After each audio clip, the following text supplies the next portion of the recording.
नमस्कार विद्यार्थी मित्रांनो, मी अभिजित तुमचं माझं YouTube चॅनल फ्युचर ब्युरोक्रॅट्सवर मनापासून स्वागत करतो होतो. जसं मी माझ्या पहिल्या इंट्रोडक्टरी सिरीज लेक्चरमध्ये म्हणलं होतं की मी इथून पुढे राज्यसेवेचा जो जीएसचा पेपर 1 असेल पूर्व परीक्षेचा त्याचं अनालिसिस एक व्हिडिओ सिरीज घेऊन येणार आहे YouTube चॅनलवर. तर मी त्या सिरीजमध्ये म्हणलं होतं की याच्यानंतर मी आपण इयर वाईज पेपर बघत जाऊ. तर आता आम्ही तुमच्यासोबत घेऊन आलेलो आहे यावर्षी 2024चा जीएस एकचा हा पेपर ज्याचा आपण आता अनालिसिस करणार आहोत. याचा सेट इथे ए आहे बघा, ए सेट आहे, सेट ए. तर आपण आता या पेपरच्या अनालिसिसला सुरुवात करूया. तर पहिला प्रश्न असा आहे, टिळक स्कूल ऑफ पॉलिटिक्स ची स्थापना कोणी केली? तर याचं उत्तर आहे लाला लजपत राय यांनी केलेली आहे. तर या टिळक स्कूल ऑफ पॉलिटिक्स ची स्थापना ही 1928 मध्ये स्थापना झालेली आहे. 1921 मध्ये, सॉरी, 1921 मध्ये ची स्थापना आहे झालेली आहे. तर आपण लाला लजपत राय यांच्याविषयी थोडीशी माहिती होती. लाला लजपत राय यांना आपण पंजाब केसरी म्हणून ओळखतो. पंजाब केसरी म्हणून ओळखतो. त्यांनी 2 बुक लिहिलेले आहेत. एक होतं अनहॅपी इंडिया, इथे लिहितो मी खाली, अनहॅपी इंडिया, आणि दुसरं बुक आहे तरुण भारत, तरुण भारत. तसेच यांनी ना एक मासिक काढलं होतं ज्याचं नाव आहे पंजाबी. पंजाबी एक मासिक होतं. आता लाला लजपत राय यांना ज्यांचा मृत्यू 1928 मध्ये झाला होता बघा, जेव्हा सायमन कमिशनच्या विरुद्ध ते निदर्शनं करत होते, तर त्यावेळेस त्यांनी ना एक स्टेटमेंट केलं होतं. ते स्टेटमेंट असं आहे की माझ्या शरीरावर झालेला प्रत्येक वार हा ब्रिटिश सरकारच्या शवपेटीवरील खिळ्याप्रमाणे काम करेल. स्टेटमेंट मी पुन्हा एकदा सांगतो, माझ्या शरीरावर झालेला प्रत्येक वार ब्रिटिश सरकारच्या शवपेटीवर खिळ्यासारखे काम करेल. तर असे स्टेटमेंट वाईज क्वेश्चन एमपीएससी विचारते. तर आपण असं करून द्यायला पाहिजे. नंतर बिपिन चंद्रपाल हे बेंगाल या प्रोव्हिन्स मध्ये ऍक्टिव्ह होते. त्यांनी ना द हिंदू रिव्ह्यू नावाचं एक मासिक लिहिले. द हिंदू रिव्ह्यू नावाचं एक मासिक आहे त्यांचं. द हिंदू रिव्ह्यू नावाचं एक मासिक आहे. त्यांनी हे मासिक 1913 मध्ये सुरू केलेलं. सोबतच त्यांनी एक साप्ताहिक लिहिलं होतं. बिपिन चंद्रपाल यांनी एक साप्ताहिक लिहिलं होतं. ते साप्ताहिकाचं नाव होतं न्यू इंडिया. आणि वंदे मातरम हे एक त्यांचं दैनिक होतं ज्याचं नाव वंदे मातरम. हे जे वंदे मातरम आहे ना, त्यांनी बेंगालची फायनल झाली होती तेव्हा सुरू केलं होतं. जेव्हा बेंगालची फायनल झाली ना त्यावेळेस त्यांनी वंदे मातरम हे दैनिक सुरू केलं होतं. आणि एक साप्ताहिक होतं त्याचं नाव आहे ते न्यू इंडिया, आणि मासिक होतं त्याचं नाव आहे द हिंदू रिव्ह्यू. आता श्रीपाद अमृत डांगे कोण आहेत? तर हे कम्युनिस्ट पार्टी ऑफ इंडिया याचे संस्थापक सदस्य आहेत.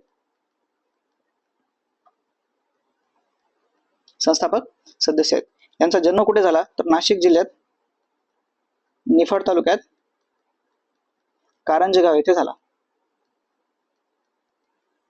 कारंजगाव येथे झालेला जन्म. त्यांनी 1921 साली गांधी वर्सेस लेनिन हे पत्र प्रकाशित केलं होतं. कुठलं? गांधी वर्सेस लेनिन हे पत्र प्रकाशित केलं होतं. हे झाली श्रीपाद अमृत डांगे यांच्याविषयी थोडी माहिती. आणि अरविंद घोष हे एक बेंगालमध्ये ऍक्टिव्ह होते, पण पुढे ते पॉंडिचेरीमध्ये गेले आणि त्यांनी पॉंडिचेरीमध्ये इंटिग्रल योगा हे केंद्र सुरू केलं. इंटिग्रल योगाचे केंद्र सुरू केलं. त्यांची एक कविता आहे जिचं नाव आहे सावित्री. तर हे प्रश्नाचा आपण असं एकदम डिटेलमध्ये अनालिसिस केलेलं आहे. प्रत्येक ऑप्शन पण डिस्कस केलाय. आता आपण पुढचा प्रश्न बघूया. खालीलपैकी कोणी एल्फिस्टन फंड साठी वैयक्तिकरित्या 25,000 रुपये रक्कम दिली होती? तर याचं उत्तर आहे नाना जगन्नाथ शंकर शेठ. तर आपण आता नाना जगन्नाथ शंकर शेठ यांच्याविषयी थोडी माहिती पाहूया. त्यांनी एशियाटिक सोसायटी ऑफ मुंबईचे संस्थापक सदस्य होते. एशियाटिक सोसायटी ऑफ मुंबई चे संस्थापक सदस्य होते. तसेच यांनी अजून 2 व्यक्ती आहेत, ते 2 व्यक्तीचं नाव लिहितो मी इथे. जेजीभाई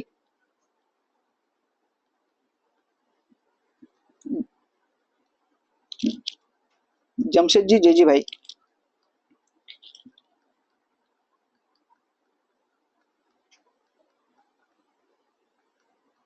आणि डेव्हिड ससून यांच्यासोबत मिळून त्याने ग्रेट इंडियन पेनिन्सुलर रेल्वे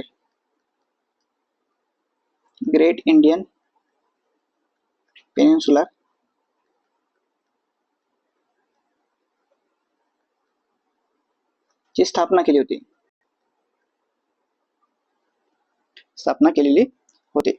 नाना जगन्नाथ शंकर शेट्टी यांना आपण मुंबईचे शिल्पकार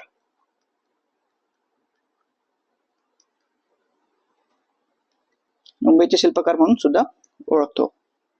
तर हे आपण या प्रश्नाचं अनालिसिस केलेलं आहे. आता हे जे उरलेले ऑप्शन आहेत ना मित्रांनो, बाळशास्त्री जांभेकर, रामकृष्ण भांडारकर आणि वामन आवाजी मोड यांच्यावर एमपीएससीने अगोदर कधी ना कधी प्रश्न विचारलेले आहेत. तर असे 15 ते 20 व्यक्ती बनतात जेव्हा आपण आधुनिक महाराष्ट्राचा इतिहासाचा अभ्यास करतो ना, त्यांच्यावर एमपीएससी आलटून पालटून प्रश्न विचारते. तर हे जी व्यक्तिमत्व आहेत ना, हे तुम्हाला ना गाठाळ सरांचं एक पुस्तक आहे, गाठाळ सरांचे पुस्तक आहे, त्या पुस्तकामध्ये तुम्हाला या व्यक्तींविषयी इन डिटेल मध्ये पाहायला भेटेल. तर आपण या ठिकाणी याचा सोर्स पण बघितला, कुठून आलेला आहे प्रश्न. तर आपण अशा प्रकारेच येणाऱ्या प्रश्नांचं अनालिसिस सुद्धा करणार आहोत. सोबतच नाना जगन्नाथ शंकर शेट्टी यांनी ना नेटिव्ह स्कूल ऑफ बॉम्बेची सुद्धा स्थापना केली होती. कुठली स्कूल? नेटिव्ह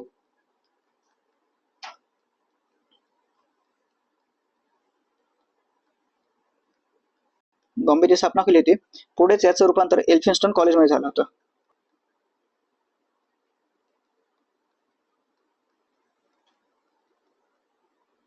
हेच बॉम्बे नेटिव्ह स्कूलची स्थापना नाना शंकरराव शेट्टीने केली. पुढे त्याचं रूपांतर एल्फिन्स्टन कॉलेजमध्ये झालेलं होतं. तर आपण ह्या प्रश्नाचं सुद्धा अनालिसिस केलेलं आहे.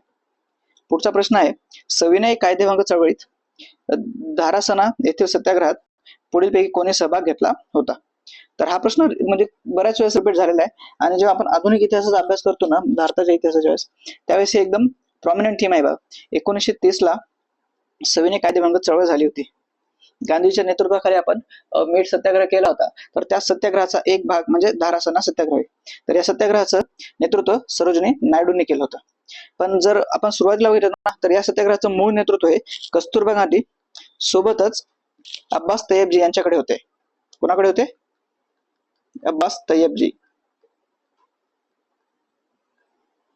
पण या दोघांनाही अटक झाली.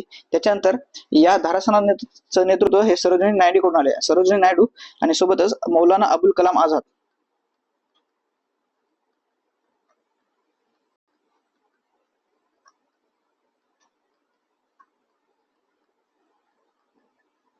कलाम आझाद या सत्याग्रहाचे नेतृत्व करत होते. तर याचं उत्तर काय आहे? सरोजिनी नायडू हे उत्तर आहे. आता जेव्हा आपण बघतो ना, मग ह्या कमलादेवी चट्टोपाध्याय कोण होत्या? तर ह्या होत्या all India conference of woman या जी परिषद होती याच्या संस्थापक मेंबर होत्या. कुठली? ऑल इंडिया वुमेन कॉन्फरन्स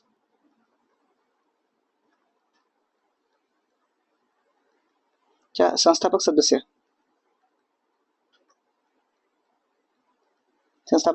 होत्या. तसेच यांनी 1925 मध्ये हँडीक्राफ्ट्स ऑफ इंडिया हे पुस्तक लिहिलंय.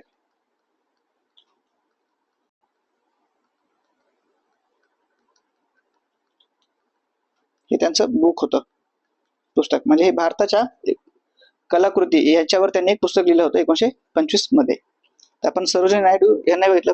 आता सरोजिनी नायडू या सेकंड वुमेन होत्या ज्यांनी काँग्रेसचं म्हणजे आपण त्यावेळी इंडियन नॅशनल काँग्रेसच्या सेशनच्या अध्यक्ष झाल्या होत्या. कुठलं सेशन होतं? तर 1925चं कानपूरचं सेशन होतं. त्याच्या ह्या अध्यक्ष होत्या. सेकंड महिला आणि फर्स्ट भारतीय. टोटल 3 महिन्यांनी केलेला आहे. पहिली महिला होती ॲनी बेझंट. त्यांनी 1917चं कलकत्ताचं सेशन कलकत्ता सेशन केलं होतं. तिसरी महिला होती, आपण इथेच लिहूया, थोडी जागा कमी आहे, आणि तिसरी महिला होती नलिनी सेनगुप्ता.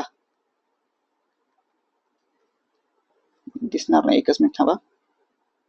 या पहिल्या भारतीय आणि सेकंड महिला.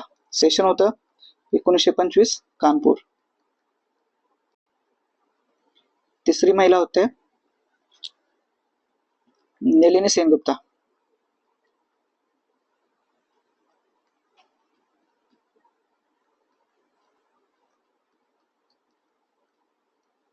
सेनगुप्ता. सेशन हे कानपूरला हे सॉरी कलकत्त्याला झालं होतं. दोन्ही सेशन हे जे होते ना कलकत्त्याला झाले होते, पण ह्या होत्या 1933च्या काँग्रेस सेशनच्या अध्यक्ष. तर टोटल 3 महिला होत्या. एक होत्या सरोजिनी नायडू, पहिल्या होत्या ॲनी बेझंट, दुसऱ्या होत्या सरोजिनी नायडू आणि तिसऱ्या होत्या नलिनी सेनगुप्ता. ॲनी बेझंट यांनी 1917चं सेशन जे कलकत्त्याला झालं होतं त्याचं अध्यक्षस्थान भूषवलं होतं. दुसऱ्या महिला होत्या त्या होत्या सरोजिनी नायडू आणि ह्या पहिल्या भारतीय होत्या ज्यांनी कानपूर येथे झालेल्या काँग्रेसचं सेशन 1925चं अध्यक्षपद भूषवलं होतं. आणि तिसऱ्या महिला होत्या नलिनी सेनगुप्ता ज्यांनी 1933चं कलकत्ता सेशन त्याचं अध्यक्षपद भूषवलं होतं. तर एकूण 3 महिला स्वातंत्र्याच्या अगोदर काँग्रेस अध्यक्ष होऊन गेले. तर हे होतं या प्रश्नाचं अनालिसिस. आता आपण पुढचा प्रश्न बघूया. 1857च्या उठावात कानपूर येथील नेतृत्व कोणाकडे होते? तर याचं उत्तर आहे नानासाहेब पेशवे. बरोबर. तर नानासाहेब पेशवे यांनी कानपूर बंद केलं होतं. आता हे टाटा टोपे जे आहेत ना ते नानासाहेब पेशव्यांच्या काय म्हणू शकतो आपण, एक सेनापतीप्रमाणे काम करतोय.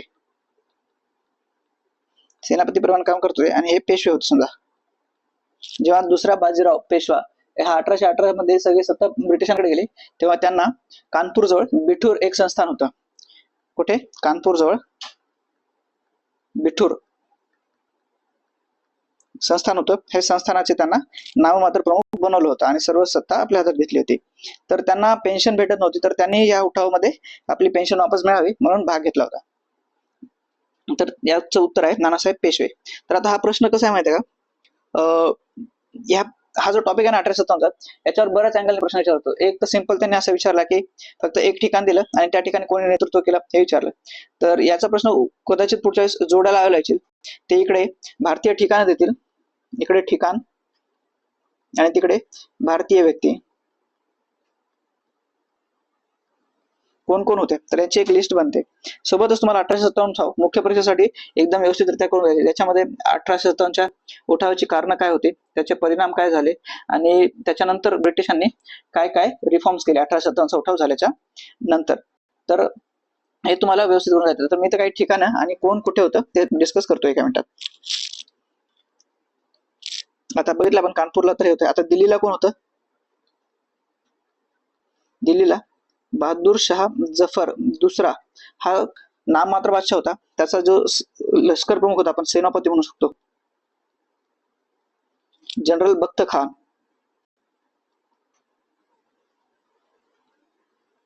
बख्त खान हा ऍक्च्युअल तिथे रोल प्ले करत होता दिल्लीला. लखनौला कोण होतं? लखनौला होते बेगम हजरत महल.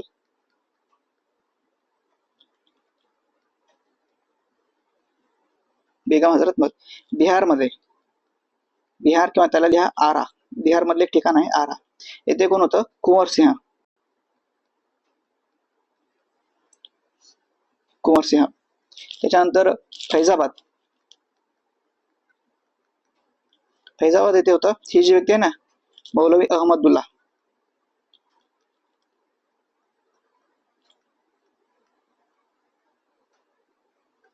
हा त्या ठिकाणी ऍक्टिव्ह होता फैजाबाद येथे. त्याच्यानंतर झाशीला आपल्याला सगळ्यांनाच माहित आहे राणी लक्ष्मीबाई.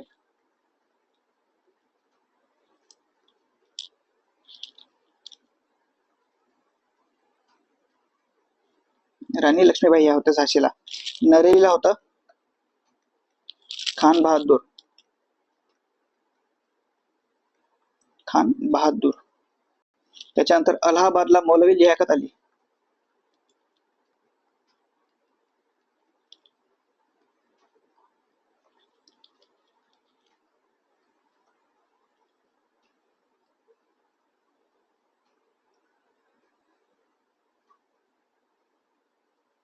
आसाम मध्ये होते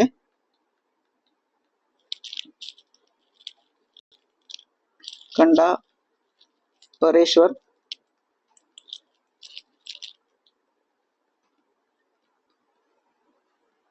आणि मणिराम दत्ता.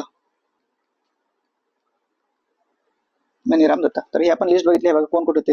दिल्लीला होता बहादूर शाह जफर दुसरा आणि त्याचा सेनापती बख्त खान. लखनौला होता बेगम हजरत महल. बिहार किंवा आराला होते कुंवर सिंह. फैजाबादला होते मौलवी अहमदुल्ला. झाशीला होत्या राणी लक्ष्मीबाई. फैजाबादला होते मौलवी अहमदुल्ला. नरीला होते खान बहादूर खान. अलाहाबादला होते मौलवी लियाकत अली. आणि आसाममध्ये होते कंडपेश्वर आणि मणिराम दत्ता. तर हे आपण बघितले ठिकाण कुठले होते आणि भारतीय व्यक्ती कोण कुठे उठावाचं नेतृत्व केलं होतं ते बघितलं. आता तुमचं होमवर्क काय माहिती आहे काय, कुठल्या ब्रिटिश अधिकाऱ्याने हे उठाव दडपवलेत, म्हणजे इकडे ठिकाण आणि पुढे ब्रिटिश अधिकारी कोण होते हे सुद्धा तुम्हाला या ठिकाणी करून द्यायचं आहे. आता अजून एक इंटरेस्टिंग फॅक्ट सांगतो की तात्या टोपे यांचं जे नाव होतं ना, ओरिजिनल नाव होतं ते होतं रामचंद्र पांडुरंग राव. रामचंद्र पांडुरंग राव हे नाव लक्षात असू द्या की रामचंद्र पांडुरंग हे नाव कोणाचं होतं. टाटा टोपे हे त्यांचं टोपण नाव असल्यासारखं होतं बघा, तर खरं त्यांचं नाव होतं रामचंद्र पांडुरंग राव. तर आता तुम्हाला इथे होमवर्क मध्ये करायचे ब्रिटिश अधिकारी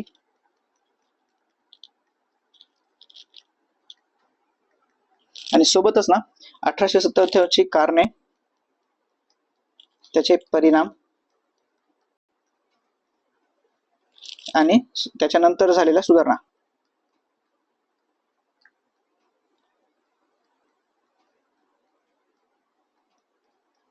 त्याच्यानंतर ब्रिटिशांनी काय काय सुधारणा केल्यात हे तुम्हाला व्यवस्थितरित्या करून जायचं आहे.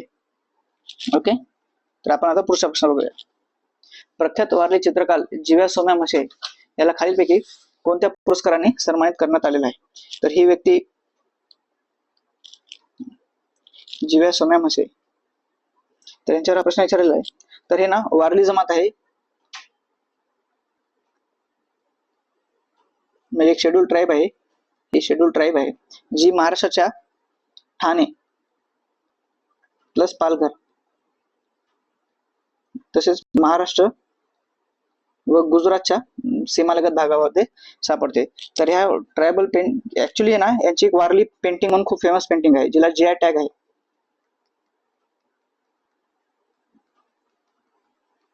तर ह्या जी वारली पेंटिंग होते ना त्याचं पुनरुज्जीवन या जिव्या सोम्या म्हशेचे चित्रकार होते ना त्यांनी केलेलं आहे. तर त्यांना या त्यांच्या म्हणजे एकंदर सगळ्या कामासाठी ना त्यांना 3 पुरस्कार भेटले होते. तर त्यांना ना पद्मभूषण हा पुरस्कार भेटला नव्हता. एमपीसी ने असे ट्रिक प्रश्न किंवा ट्रॅप स्टेटमेंट ऑलरेडी टाकलेत. एखाद्या व्यक्तीला पद्मश्री भेटला असतो ते तिथं पद्मभूषण करतात, किंवा एखाद्या व्यक्तीला पद्मभूषण भेटला असतो तर त्या ठिकाणी ते पद्मविभूषण असं करतात आणि फसतात. तर त्यांना पद्मश्री पुरस्कार भेटलेला होता, शिल्पगुरु पुरस्कार भेटलेला होता आणि national award for tribal arts हा सुद्धा पुरस्कार भेटला होता. तर याचं उत्तर आहे बी सी डी, 3 नंबरचं हे आपलं ऑप्शन असेल. तर असे प्रश्न ना हे थोडंफार करंट अफेअर्सचं बॅकग्राऊंड असते ना, म्हणूनच ते परीक्षेमध्ये विचारले जातात. कारण हा स्टॅटिक पार्ट मध्ये बघत नाही आपण. एखादी व्यक्ती हा जसा पर्सनॅलिटी बेस्ड क्वेश्चन आहे, व्यक्तिविशेष प्रश्न आहे, तर आपल्याला अशा ज्या व्यक्ती एखाद्या न्यूज मध्ये असतात किंवा त्यांचं निधन होतं की त्यांना कुठला अवॉर्ड भेटतो किंवा त्यांची कुठे नियुक्ती होती ना तर त्यांच्यावर असे प्रश्न विचारलेले असतात. आता आपण पुढचा प्रश्न बघूया. सिमुक हा डॅडॅश घराण्याचा संस्थापक होता. तर आपल्याला माहित असेल की याचं उत्तर मी सांगतो. उत्तर आहे सातवाहन घराण्याचा हा संस्थापक होता. तर सातवाहन यांची जी राजधानी होती ना ती महाराष्ट्रातील पैठण किंवा प्रतिष्ठान म्हणू शकतो. पैठण किंवा प्रतिष्ठान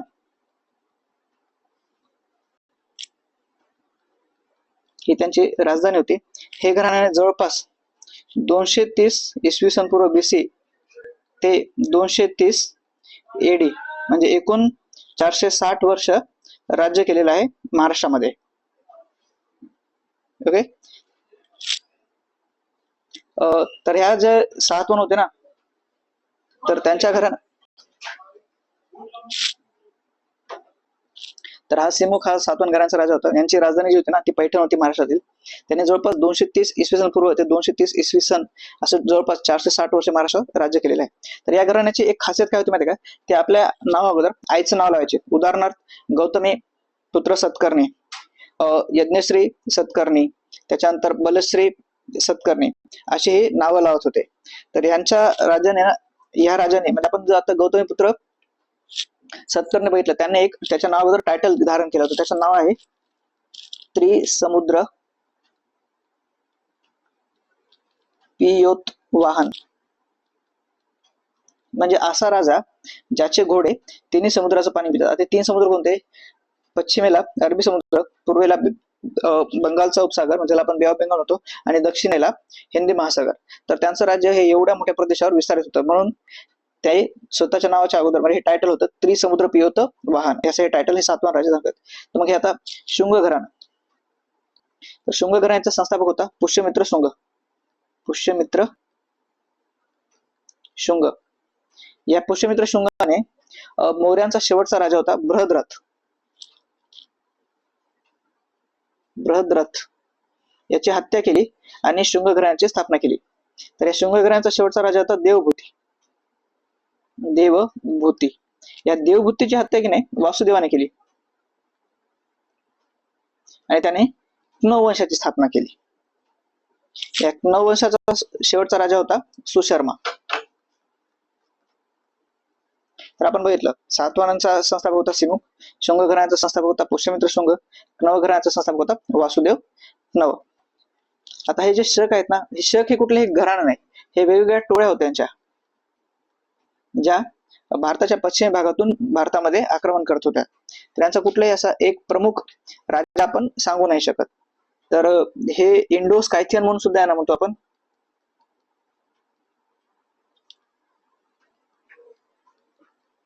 इंडो स्कायथियन जे टोळ्यांच्या स्वरूपात भारतामध्ये येत होते. यांच्या 5 शाखा होत्या. 5 शाखा कुठे होत्या? एक होती अफगाणिस्तानमध्ये,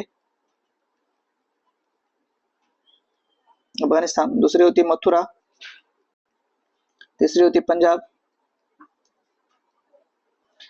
चौथी होती गुजरात मध्ये, जिला आपण पश्चिम महाराष्ट्र, आणि एक होती दख्खन मध्ये. तर अशांच्या 5 शाखा होत्या. त्यांचा कुठला एक संस्थापक राजा किंवा हे नव्हता. तर यांच्यातला एक फक्त एक फेमस राजा होता, त्याचं नाव आहे रुद्रदमन. रुद्रदमन एक, तो महान राजा होता, हे तुम्ही लक्षात ठेवू शकता. तर हे होता या प्रश्नाचा एक्सप्लेनेशन. आता पुढचा प्रश्न बघूया आपण, की अहमदाबाद येथे गिरणी कामगाराची लढत महात्मा गांधी यांच्यासोबत असलेल्या प्रमुख महिला सहकारी कोण? तर याचं उत्तर आहे अनुसया साराभाई. आपण आताच बघितलं गांधींचं आगमन जवळपास 1915 मध्ये भारतात झालं होतं, बरोबर. त्यांनी नंतर मग आलेल्या 3 गोष्टी केल्या होत्या. सगळ्यात पहिले त्यांनी केलं होतं चंपारण्य. त्याच्यानंतर त्यांनी केलं होतं अहमदाबाद, आणि त्याच्यानंतर केला होता खेडा सत्याग्रह. हे या सिक्वेन्स मध्ये आहेत बघा 3. सगळ्यात पहिले चंपारण्य, त्याच्यानंतर अहमदाबाद झाला होता, आणि त्याच्यानंतर खेडा सत्याग्रह केला होता. तर चंपारण झालं होतं 1917 ला, अहमदाबाद 1918 ला, आणि खेडा सुद्धा 1918 लाच झालं होतं. तर खेडा जो आहे, अहमदाबाद जो आहे तो गुजरात मध्ये आहे, गुजरात येथे झालं होतं. तर यावेळेस त्यांचे मुख्य महिला सहकारी म्हणून अनुसया साराभाई यांनी काम केलं होतं. यांनी काय यातूनच यांनी पुढे 1920 मध्ये या महिलेने 1920 मध्ये अहमदाबाद टेक्सटाईल लेबर असोसिएशनची स्थापना केली होती. कशाची? अहमदाबाद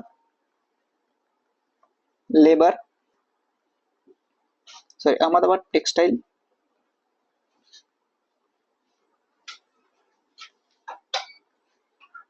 लेबर असोसिएशन ची स्थापना केली होती 1920 ला. हे अनुसया साराभाई ना, यांचाच भाऊ अंबालाल साराभाई.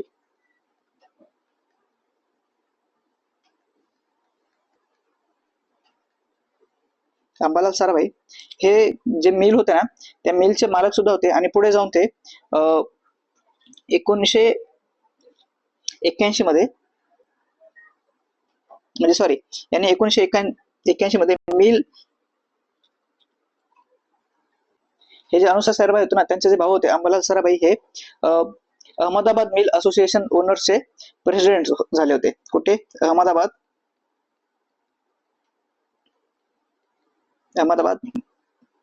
मिल असोसिएशन चे ओनर सुद्धा होते, ते मालक सुद्धा होते, जे 1987 मध्ये स्थापन झालेली होती. तर आता मग आपण ह्या अनुसूया सराफ हे उत्तर त्यांच्याविषयी आपण डिस्कस केलेलं आहे. तर आता हा जे पहिला ऑप्शन आहे सरोजिनी नायडू, त्याच्याविषयी आपण 2 मिनिटाखाली याच प्रश्नामध्ये बघितले बघा की सविनय कायदेभंग चळवळीत जो 3 नंबरचा प्रश्न आहे, तर या सत्याग्रहात कोण नेतृत्व केलं होतं? सरोजिनी नायडूंवर. म्हणजे कसं एकाच वर्षी एकच व्यक्ती किती महत्वाची बनून जाते बघा, 2-2 प्रश्नामध्ये त्यांच्याविषयी डिस्कस केलेला आहे. सेम कस्तुरबा गांधी आपण याही प्रश्नामध्ये बघितलं होतं, सेम तोच प्रश्न तिथे कस्तुरबा गांधी सुद्धा होतं, याही प्रश्नात कस्तुरबा गांधी दिलेला आहे. आता ही चौथी व्यक्ती थोडी नवीन आहे इथे, याच्याविषयी आपण माहिती घेऊया. अरुणा असफ अली. अरुणा असफ अली हे कोण होते? तर यांनी 9 ऑगस्ट 9, 1942 म्हणजेच जी चले जाव मुवमेंट होती, या चळवळीमध्ये ना त्यांनी काँग्रेसच्या मीटिंगची सभापतीपद स्वीकारलं होतं. हे 9 ऑगस्ट 1942 ला जी काँग्रेसची हे झाली होती सभा, तिचे सभापती होते. कारण जे मोठे मोठे नेते होते ना, तर त्यांना अचानक गाडी टाकून ब्रिटिश सरकारने अटक केली होती. तर त्यावेळेस एक नेतृत्व म्हणून अरुणा असफ अली या पुढे आल्या होत्या. आणि सोबतच अरुणा असफ अली ह्या दिल्लीच्या पहिल्या महापौर होत्या बघा.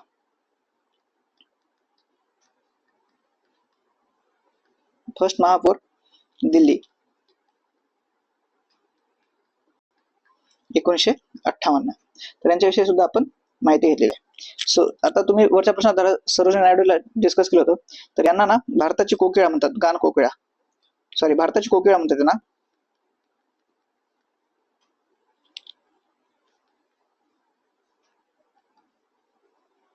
आणि इंग्लिश मध्ये म्हणायचं झालं तर नाइटिंगेल ऑफ इंडिया असं म्हणतात त्यांना.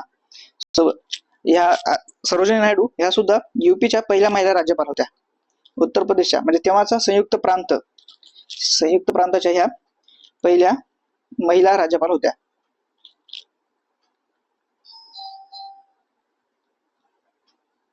पहिल्या महिला राज्यपाल होत्या.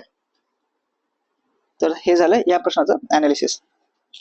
आपण सोबतच ऑप्शन सुद्धा डिस्कस करतो. जर पुढे जर या कोणत्याही एका व्यक्तीवर प्रश्न आला तर तो सॉल्व्ह झाला पाहिजे, कारण ते मागच्या वर्षीचे ऑप्शन ना पुढच्या वेळेस विचारत आहेत.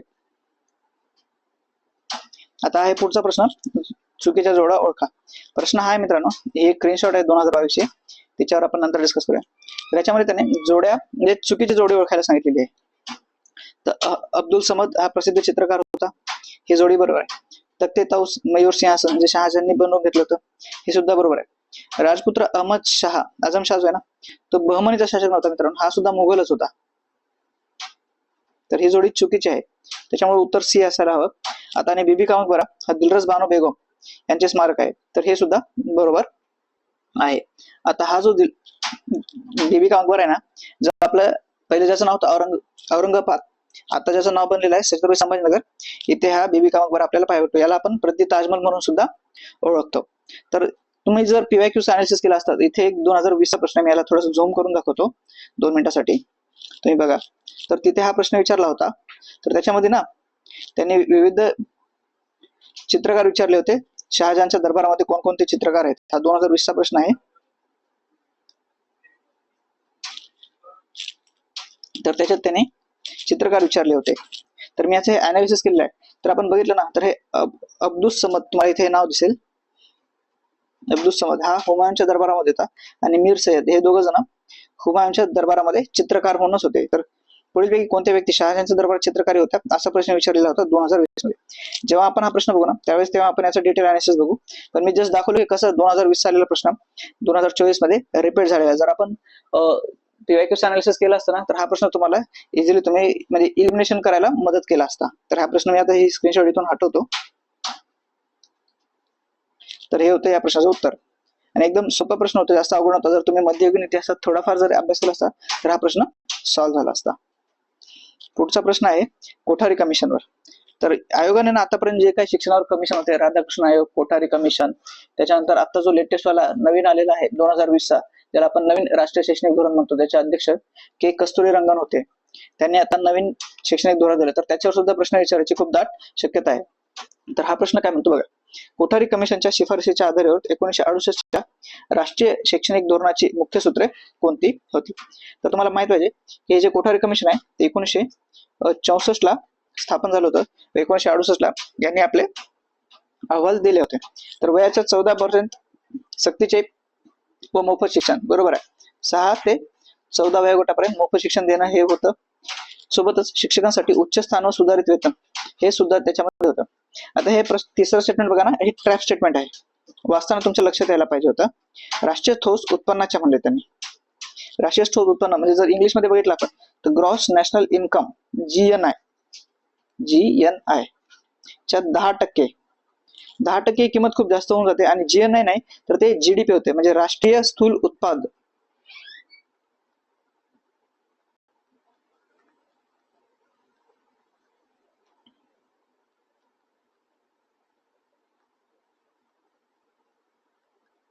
राष्ट्रीय स्थूल उत्पादन ज्याला आपण म्हणतो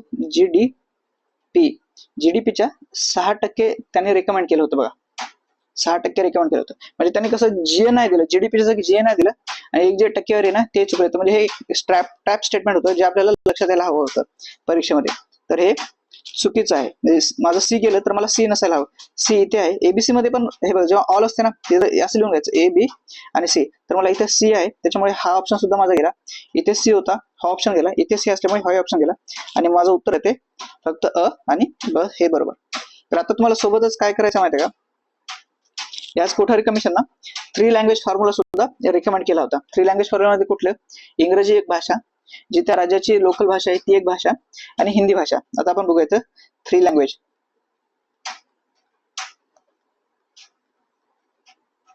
हा याने रेकमेंड केला होता. त्याच्यामुळे त्यांनी इंग्लिश तसेच लोकल लँग्वेज आणि प्लस हिंदी या तिघांचा समावेश केला होता.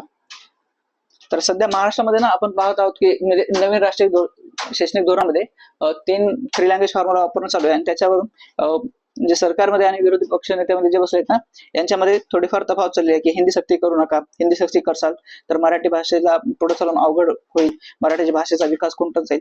तर अशा प्रकारे वाद चालू आहे. तर त्या मुद्द्यानुसार तुम्ही 3 लँग्वेज फॉर्म्युला काय आहे आणि नवीन शैक्षणिक धोरण जे 2020 ला आलं होतं ते सुद्धा काय हे सुद्धा पाहून घेणं महत्वाचं बनते. कसं आपण म्हणजे करंट आपले जीएसचे प्रश्न प्रभावित करते जे माझ्या इंट्रोडक्टरी लेक्चर मध्ये सांगितलं होतं ना ते आपण इथून व्यवस्थितरित्या करू शकतो. आता पुढचा प्रश्न आहे बघा, सुलतानशाहीवर विचारलेला आहे की सुलतानशाहीच्या काळात खालीलपैकी कोण अनुक्रमे हिंदू आणि मुस्लिम जमीनदाराकडून घेतले जात होते. प्रश्न नीट असला तर तुम्हाला लक्षात येईल त्यांनी जमीनदार म्हणले, सामान्य जनता नाही. सामान्य जनतेवर कडून कुठले कर घेत होते हे विचारले नाही, त्याने जमीनदाराकडून घेतले जात होते. तर आपल्याला माहित असेल जजिया हा जो कर होता ना, जजिया 2 ऑप्शन मध्ये तो सामान्य जनतेकडून घेतला जायचा जे की गैर मुस्लिम आहेत. जे गैर मुस्लिम आहेत त्यांच्याकडून हा कर घेतला जात होता. आणि हे जे खम्स आहे इथे आणि या तिसऱ्या ऑप्शन मध्ये हे 2 जे खम्स आहेत ना त्याची युद्धातली लूट होती ना या लुटीवर हा कर लावला जात होता. जवळपास 1/5 हा टॅक्स लावला जात होता लुटींवर. तर आपल्याला हे सुद्धा कळले खम्स हा युद्धाच्या लुटीवरचा कर होता आणि जजिया हा सामान्य जनतेवर होता. मग जो जकात आणि खिराज याचं उत्तर आहे 3 नंबरचं. जर आपण आता बघितलं तर जकात आणि खिराज हे जे 2 कर आहेत ना ते हिंदू आणि मुस्लिमांवर घेतले जात होते. खिराज हा हिंदूंकडून घेतला जात होता तर जकात हा मुस्लिमांकडून घेतला जातो, कारण त्यांनी अनुक्रमे असं विचारलेलं आहे प्रश्नामध्ये. तर हा सुलतानशाहीवरचा ना जवळपास मागच्या 3 ते 4 वर्षातला हा तिसरा क्वेश्चन आहे. याच्या अगोदर सुद्धा यांनी सुलतानशाहीवर प्रश्न विचारलेला आहे, तो मी इथे तुम्हाला दाखवण्याचा प्रयत्न करेन. हा आपण आता डिस्कस केला होता.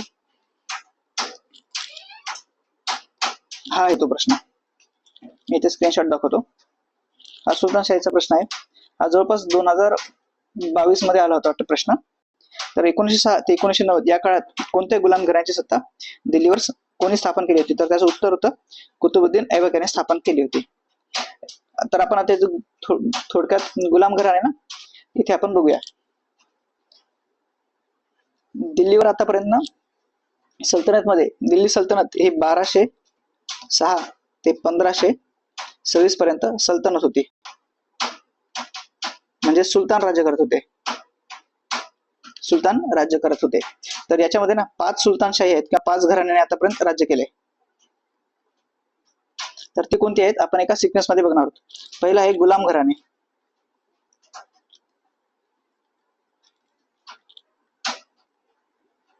यालाच म्हणतात इल्बरी घराणे किंवा यालाच म्हणतात मामेलुक घराणे. हे होतं पहिलं घराणे. दुसरं घराणे होतं खिलजी घराणे. तिसरे घराणे होते तुगलक. चौथे घराणे होते सय्यद आणि 5वे घराणे होते लोधी घराणे. जो शेवटचा लोधी शासक होता इब्राहिम लोधी आणि बाबर यांच्यामध्ये 1526 ला पानिपतचं पहिले युद्ध. पहिले युद्ध बाबर वर्सेस इब्राहिम लोधी. या युद्धात इब्राहिम लोधीचा पराभव झाला, बाबर विजय ठरला आणि तिथून मग मुघल घराण्याची सत्ता सुरू झाली 1526 पासून भारतामध्ये. तर हा होता घराण्यांचा क्रम. पहिलं घराणं होतं गुलाम घराणे, त्यालाच आपण इल्बरी घराणे किंवा मामेलुक घराणे. ऍक्च्युली ह्या त्यांच्या जातींचे नाव आहेत. इल्बरी ट्राईब, मामेलुक ट्राईब, त्या घराण्यातून हे सुलतान येत होते म्हणून त्यांचे नाव असे आहेत: गुलाम घराणे, इल्बरी घराणे, मामेलुक घराणे. दुसरं घराणं होतं खिलजी घराणे, तिसरं तुगलक, चौथं सय्यद आणि 5वं लोधी घराणे. तर आपण सुलतानशाहीच्या राज्याचा एक योग्य क्रम घेतला. जर पुढे प्रश्न आला की हे अनुक्रमे यांची मांडणी करा, तर आपण या प्रकारे करू शकतो.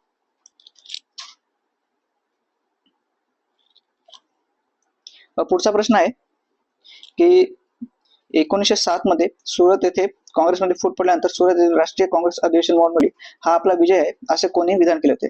तर याचं सरळ उत्तर आहे लॉर्ड मिंटो. कारण जर मी कर्जनचा टाइम बघाल ना तर तो 1905 पर्यंत भारतात होता. बंगालची फाळणी केला व तो निघून गेला. मिंटो हा व्हाईसरॉय होता. कुठून कुठपर्यंत होता? 1905 ते 1910 पर्यंत होता. आणि हा जो मोर्ले आहे ना तो सचिव होता भारतासाठीचा सचिव होता. तर लोकमान्य टिळक तर ऑब्वियस असं म्हणणार नाहीत. भले त्यांचे मौळ्यांसोबत मतभेद असतील तरी ते हा आपला विजय असं ते म्हणणार नाहीत, कारण त्यांनाही माहित होतं की या गोष्टीचं खूप महत्व आहे भारताला स्वातंत्र्य मिळवून देण्यासाठी. तर त्याचं उत्तर आहे लॉर्ड मिंटो, जो व्हाईसरॉय होता भारताचा त्या टाइम मध्ये. पुढचा प्रश्न आहे खालीलपैकी कोणाच्या काळखंडात अब्दुल रझाक हा फारसी प्रवाशाने विजयनगरला भेट दिली? तर याचं उत्तर आहे देवराय दुसरा. बरोबर. तर विजयनगर साम्राज्यावर याच्या अगोदर सुद्धा एमपीएससी ने प्रश्न विचारलेला आहे. तर आपण 2 मिनिटात त्याचे विजयनगर साम्राज्याचं 2 मिनिटांमध्ये आपण एक ओव्हरलोक घेऊया. तर विजयनगर साम्राज्याची जी स्थापना आहे ना हरिहर आणि त्याचा भाऊ बुक्क या दोघांनी केली होती 1333 मध्ये.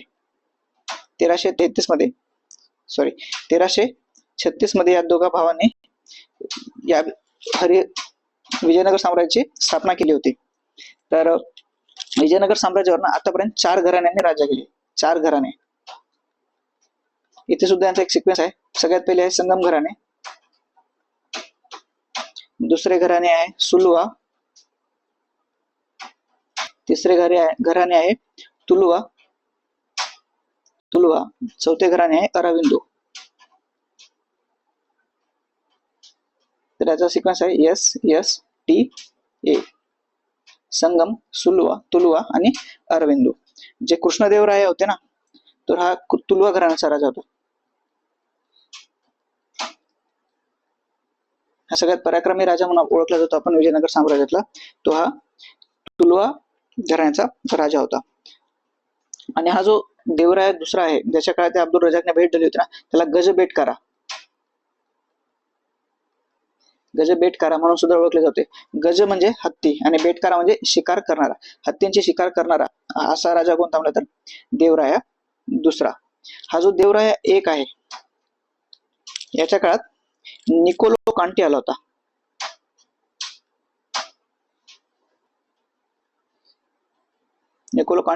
आणि तो रशियन होता ज्यांनी या देवराया एकच्या काळात भेट दिली होती. सोबतच निकितीन हा सुद्धा रशियाचाच होता. याने सुद्धा देवराय एकच्याच काळात विजयनगरला भेट दिली होती. निकोलो कांटी आणि निकेतीन, ज्यांचं नाव न वरून सुरू होते आणि ते दोघे रशियन होते, ते देवराया एकच्या काळात आले होते. आणि कृष्णदेवरायाचा दरबार ना अष्टदिग्गज म्हणून सुद्धा ओळखला जातो. अष्टदिग्गज, अष्टदिग्गज म्हणजे 8 दिग्गज लोक याच्या दरबारामध्ये काम करत होते, विद्वान लोक काम करत होते, तर त्याला अष्टदिग्गज म्हणून सुद्धा ओळखलं जातं. तर हे होतं विजयनगर साम्राज्याविषयी थोडक्यात थोडीशी माहिती. पुढचा प्रश्न आहे बघा, हर्षवर्धन राजाने खालीलपैकी कोणते साहित्य लिहिले? हर्षवर्धन राजांनी साहित्य लिहिले. हा प्रश्न बघा मध्ययुगीन भारताच्या इतिहासावर विचारलेला आहे आणि याला आपण आर्ट अँड कल्चर मध्ये सुद्धा म्हणजे त्याला त्याचं क्लासिफिकेशन आपण आर्ट अँड कल्चर मध्ये सुद्धा करू शकतो. तर आपण बघू शकतो हर्षवर्धन हा वर्धन घराण्याचा राजा होता, ज्याची सुरुवात ना हरियाणातील थानेश्वर हरियाणा येथून झाली होती.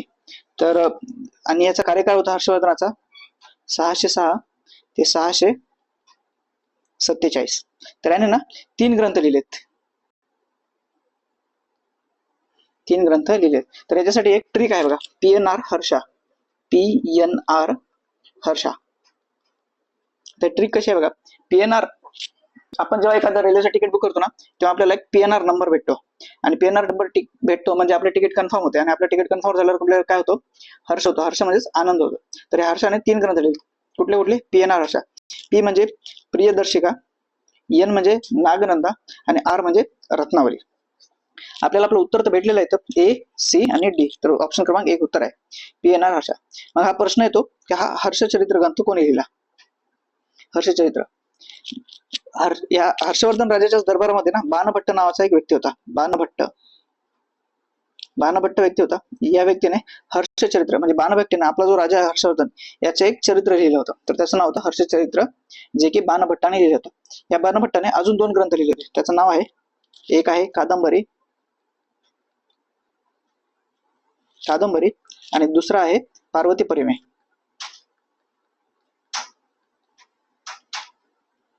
तो एकूण 3 ग्रंथ या हर्षवर्धनाने सुद्धा बाणभट्टाने सुद्धा लिहिले होते. एक होता हर्षचरित्र, दुसरा होता कादंबरी आणि तिसरा होता पार्वती परिणे.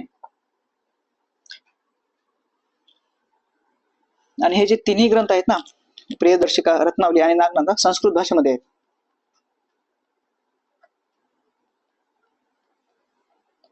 संस्कृत भाषेमध्ये लिहिलेले आहेत. तर आपण आता पुढच्या प्रश्नाकडे जाऊया. प्लीज मित्रांनो, तुम्हाला जर हे सेशन युजफुल वाटत असेल आणि याच्यातून जर तुम्हाला माहिती भेटत असेल ना, प्लीज कमेंट्स मध्ये तुम्ही नेक्स्ट सेशन अशा कमेंट्स करा, मी जेणेकरून मी पुढचं सेशन सुद्धा घेऊन येईल तुमच्यासाठी. पुढचा प्रश्न आहे, नेहरू अहवालात खालीलपैकी कोणते उद्दिष्ट स्पष्ट करण्यात आले होते? नेहरू अहवाल आपल्याला सगळ्यांना माहित असेल, जेव्हा आपण आधुनिक इतिहास करतो, हा फेब्रुवारी 1928 मध्ये आला होता. ऍक्च्युली झालं काय होतं, लॉर्ड बर्कनहेड एक ब्रिटिश अधिकारी होता, त्याने भारताला हिलवण्यासाठी म्हणलं होतं की तुम्ही भारतीय म्हणून एक साधी घटना सुद्धा नाही लिहू शकत. तर त्याला उत्तर म्हणून ना मोतीलाल नेहरू, इथे जवाहरलाल नेहरू यांच्यासोबत कन्फ्युज होऊ नका, मोतीलाल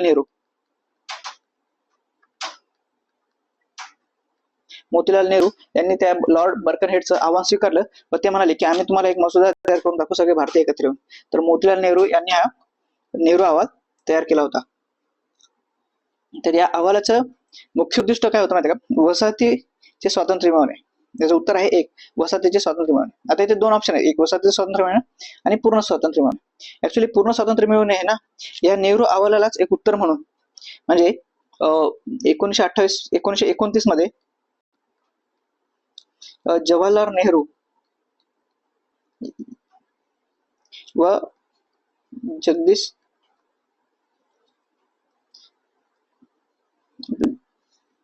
जवाहरलाल नेहरू आणि नेताजी सुभाषचंद्र बोस यांनी इंडिया फॉर इंडिपेंडन्स लीगची स्थापना केली 1919 ला आणि त्याच्या अंतर्गत पूर्ण स्वातंत्र्य मिळवणे हा त्यांचा उद्देश ठरला होता. बरोबर आहे. त्याच अनुसार आपण 26 जानेवारी हा स्वातंत्र्य दिवस म्हणून सुद्धा पाळतो आणि 26 जानेवारी हीच तारीख आपण प्रजासत्ताक दिन म्हणून सुद्धा साजरा करतो. ते त्याचं मूळ हे इथेच आहे बघा. 26 जानेवारीला आपण स्वातंत्र्य दिन साजरा केला होता पहिला 1930 ला, तर त्याच तारीख घेऊन आपण पुढे प्रजासत्ताक दिन सुद्धा 26 जानेवारीला स्थापन केला. आता ही द्विराष्ट्र निर्मिती ना काँग्रेसनं कधीच मान्य नाही केली, आणि हे जे द्विराष्ट्र निर्मितीचा सिद्धांत आहे ना तो 1946 1947 च्या टाइम मध्ये न्यूज मध्ये होता, आणि नेहरू अहवाल 1928. त्याच्यामुळे हा ऑप्शन काढून टाकू आपण.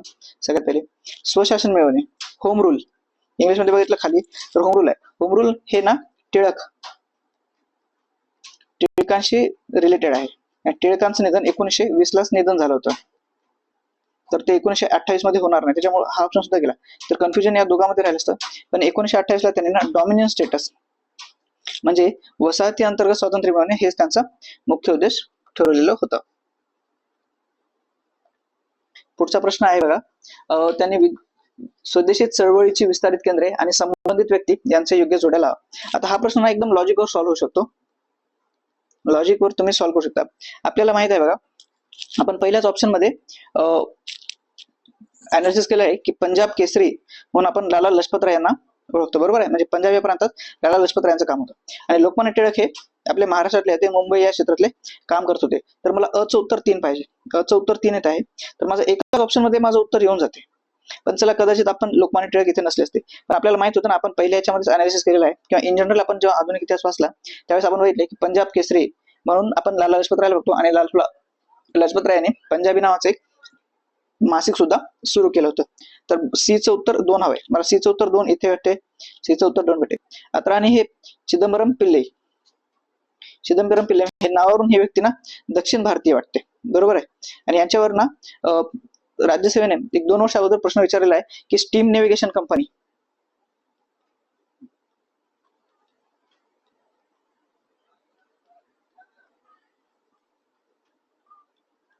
ची स्थापना कोणी केली, असा जोड्या लावायलाच प्रश्न विचारलेला आहे, आणि त्याचं उत्तर आहे चिदंबरम पिल्ले. तर हे दक्षिणात्य नाव वाटतं, आणि ते मद्रासमध्ये होते. तर डीचं 1, तर मला इथे उत्तरच भेटून गेलं, माझं ऑप्शन क्रमांक 2. तर हा प्रश्न म्हणजे लॉजिक तुम्ही नावावरून सुद्धा लावता. लोकमान्य टिळक मुंबईमध्ये महाराष्ट्रात कार्यकाळ होतं. लाला लजपत राय हे पंजाब केसरी म्हणून ओळखले जात होतात. आणि राहिलं उत्तर मग शेवटचा, दिल्ली येथे सय्यद रजा हैदर ही व्यक्ती ऍक्टिव्ह होती. तर हे जेव्हा तुम्ही आधुनिक इतिहास असताना कुठं ना कुठे रिपीट होते, फक्त परीक्षेला आपल्याला व्यवस्थितरित्या रिव्हिजन करून जाणं भाग असते, आणि कॉमन सेन्स आपलं लॉजिक तिथे लावणं खूप महत्वाचं आहे. कारण सगळ्या गोष्टी आपल्याला माहित असतात असंही नाही, पण आपण लॉजिक लावून सुद्धा अशा प्रकारे इलिमिनेट करून सुद्धा प्रश्न सॉल्व्ह करू शकतो. तर याचं उत्तर आहे 3. पुढचा प्रश्न सुद्धा मित्रांनो हा थोडा लॉजिक बेसवर क्वेश्चन आहे, किंवा नॉलेज लागते, म्हणजे एक सिंपल नॉलेज हा प्रश्न सॉल्व्ह करतो. याच्यात म्हणले की खालीलपैकी सखोल उदरनिर्वाहक शेती, म्हणजे ज्याला इंग्लिश मध्ये म्हणतो की intensive subsistence agriculture. Intensive agriculture आणि 2 प्रकारचे ऍग्रिकल्चर असतात, एक इंटेन्सिव्ह आणि एक असते एक्सटेन्सिव्ह. इंटेन्सिव्ह मध्ये ना जमिनीचे जे क्षेत्रफळ असते, आता मी इथे लिहितो, क्षेत्रफळ हे कमी असते, इनपुट जो असतो तो खूप जास्त असतो, म्हणजे जमिनीच्या प्रत्येक कोणा आपण वापरात घेतो. त्याच्यासोबतच आपण याला पशुपालन करतो. पशुपालन हे आपण सोबत करतो, कारण इनपुट जास्त असेल तर जे दर हेक्टर उत्पन्न असतं ना हे पण जास्त असतं. हे झालं इंटेन्सिव्ह. आता हे एक्सटेन्सिव्ह फार्मिंग, याच्यामध्ये जमीन खूप जास्त असते पण क्षेत्रफळ जास्त, जो इनपुट असतो ना तो थोडा कमी असतो. त्याच्यानंतर पशुपालन वगैरे कुठल्या गोष्टी होत नसतात, आणि दर हेक्टरी उत्पन्न हे इकडे कमी असतं. याच्यामध्ये दर हेक्टरी उत्पन्न हे कमी असते. तर आपण आता ही डिवाइड केली आहे ना, इकडे झाली एक्सटेन्सिव्ह, इकडे झाली इंटेन्सिव्ह फार्मिंग, इकडे झाली एक्सटेन्सिव्ह फार्मिंग. तर आपण त्यांचे काही फीचर्स बघितले, तर आपण बघूया सखोल उदरनिर्वाहक शेतीचे वैशिष्ट्य कुठलं नाही म्हणले त्यांनी. प्रश्न वाचताना सुद्धा खूप काळजीपूर्वक वाचायचं आपल्याला, कुठे आहे कुठे नाही सुद्धा म्हणले. म्हणजे याच्यामध्ये काय होतं ना, सखोल लागवड आपण म्हणलेलं आहे बघा, क्षेत्रफळ कमी असते तर एकदम इंटेन्सिव्ह कल्टिवेशन होते, बरोबर आहे. सखोल शेती विचारले तर सखोल लागवड होणार. दुसरं, शेतीला पशुपालक पूरक व्यवसाय करतो, कारण आपल्याला जमीन कमी आहे तर आपल्याला ना दुसरे रिसोर्सेस सुद्धा आपल्याला उत्पन्न वाढवायचं आहे, तर आपण पशुपालन करतो, कुक्कुटपालन करतो. शेतीचा विस्तीर्ण आकार म्हणजे हे एक्सटेन्सिव्ह तिसऱ्यामध्ये म्हणले वास्ट साईज ऑफ फार्मिंग म्हणजे एक्सटेन्सिव्ह जमीन, हे एक्सटेन्सिव्ह फार्मिंगचं उदाहरण झालं मित्रांनो. आणि दर हेक्टरली कमाल उत्पन्न म्हणजे मॅक्झिमम प्रोडक्शन पर हेक्टर, तर हे इंटेन्सिव्हच उदाहरण आहे. तर कुठलं नाही म्हणलं तर माझं उत्तर असे सी हे नाही. तर आपल्याला इथून हे अनालिसिस जर पुढच्याच प्रश्नाला की एक्सटेन्सिव्ह फार्मिंग आणि इंटेन्सिव्ह फार्मिंग मध्ये फरक काय किंवा असंच मल्टी स्टेटमेंट फरक जर प्रश्न आला तर आपण आता प्रश्न सॉल्व्ह करू शकणार आहोत. याचं उत्तर आहे फक्त सी. उत्तर इथे सी नाही मित्रांनो, प्रश्न वाचतानाच हे 4 त्यांनी स्टेटमेंट दिलेत, याच्या आधारित आपल्याला इथे खाली पर्याय उत्तर इथे दिले आहेत. इथे सी 3 कॉमन होते, पण कदाचित सी इथे बी मध्ये असेल. आपण बघताना म्हणतो की फक्त हा नाही आणि सी सॉल्व्ह करतो, त्याच्यामुळे प्रश्न सुद्धा काळजीपूर्वक वाचणं हे तेवढंच महत्वाचं आहे. म्हणजे माहिती असून सुद्धा आपण म्हणतो कधी कधी गोल करणं चुकलं, मिस झाला, मी वर खाली पर्याय उत्तर होते ते बघितलेच नाही, फक्त याच्यापैकीच मी एबीसीडीचा सी केला. इथे दोन्ही एका ठिकाणी आले, हे योगायोग झालं. पण जर फक्त सी असं इथं असलं असतं, जसं इथं फक्त ए आहे, इथं जर फक्त सी असलं असतं तर याचं उत्तर एक झालं असतं, ना की इथला सी. आपल्याला इथला उत्तर बघायचं आहे, पर्याय उत्तर काय. तर इथे पर्याय उत्तर आहे सी. पुढचा प्रश्न बघा, खालीलपैकी कोणता नागरी वस्तीच्या संबंधित आकृतीबंध नाही. आता तुम्हाला एवढं माहित असावं की युपीएससी ना ह्याच प्रश्नामध्ये तुम्हाला एक प्रश्न दाखवतो मी. 22 नंबरचा प्रश्न असा होतो कदाचित.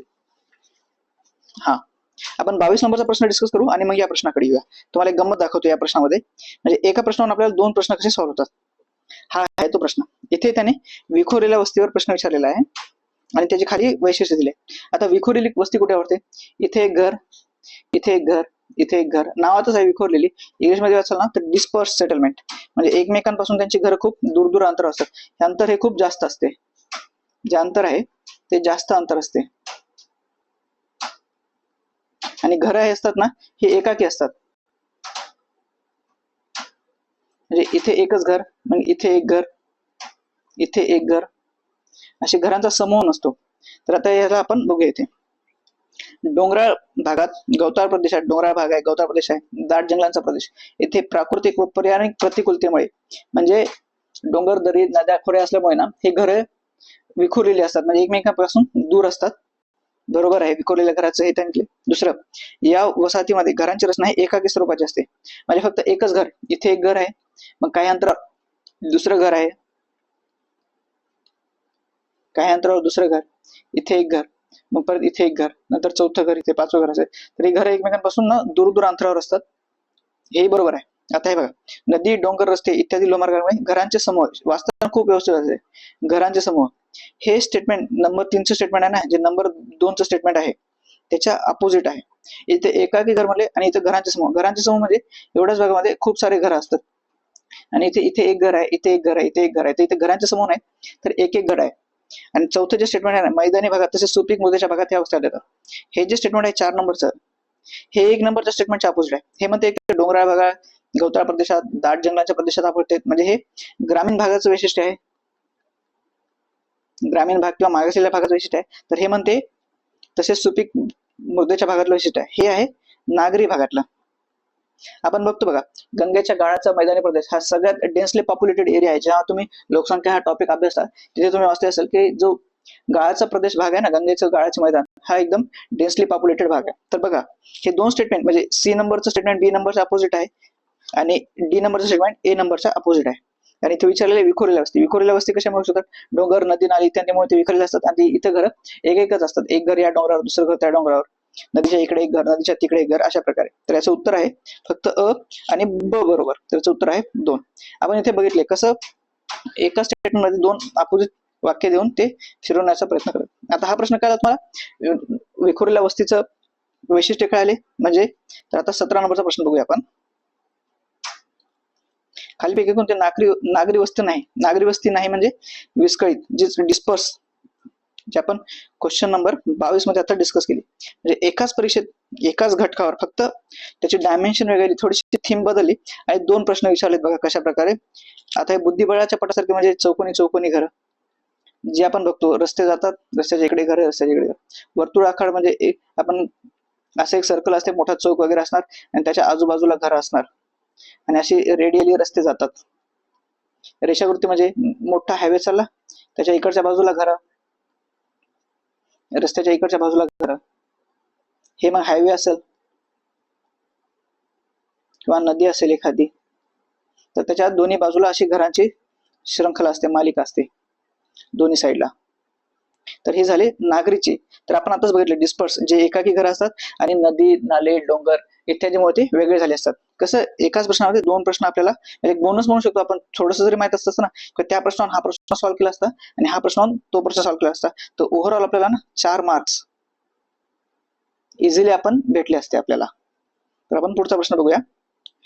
प्रश्न क्रमांक 18. हे प्रश्न ना मी माझ्या डेमो लेक्चर मध्ये डिस्कस केलेला आहे. तुम्हाला हे माहित असेल की भारतामध्ये जिम कॉर्बेट उत्तराखंड मध्ये आहे. तर मला एकचं उत्तर 1 हवंय. एकचं उत्तर 1 इथे आहे, एकचं उत्तर 1 इथे आहे. तर आता इलिमिनेशन करू. येते हा ऑप्शन गेला माझा, हा ऑप्शन गेला. परत इथे आपण 50-50 ची पॉसिबिलिटी तयार केली. त्याच्यानंतर तुम्हाला इक्वेडोर काय आहे आणि त्याचं उत्तर काय हे माहित नाही. पण त्या आता युएसए मध्ये आपण कोलोरॅडो नदी,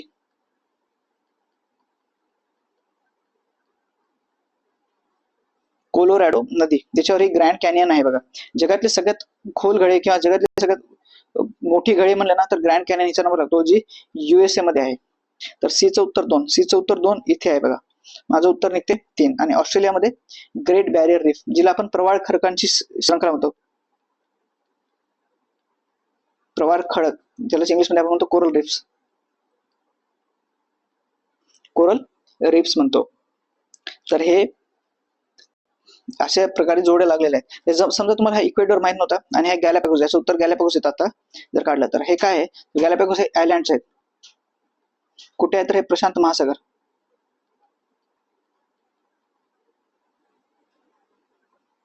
हा जो इक्वेडोर आहे ना, हा साऊथ अमेरिका, दक्षिण अमेरिकेतील एक देश आहे ज्याला प्रशांत महासागराची सीमा लागते किंवा पॅसिफिक ओशनची सीमा लागते गॅलापॅगोस. या गॅलापॅगोस आयलँड्स ना एक खास वैशिष्ट्य काय माहित आहे, उत्तर गोलार्धात सापडणारे एकमेव पेंग्विन.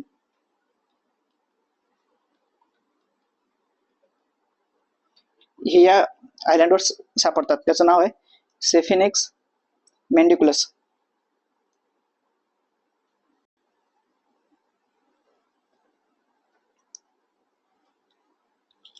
ज्याचं नाव आहे सेफिनिक्स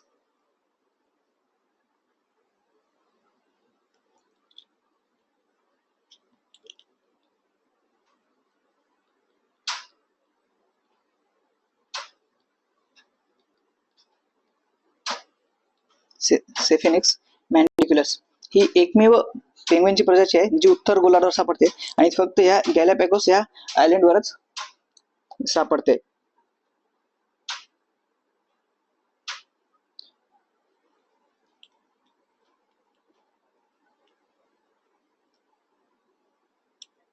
आणि याचं जे स्टेटस आहे ते एंडेंजर्ड आहे.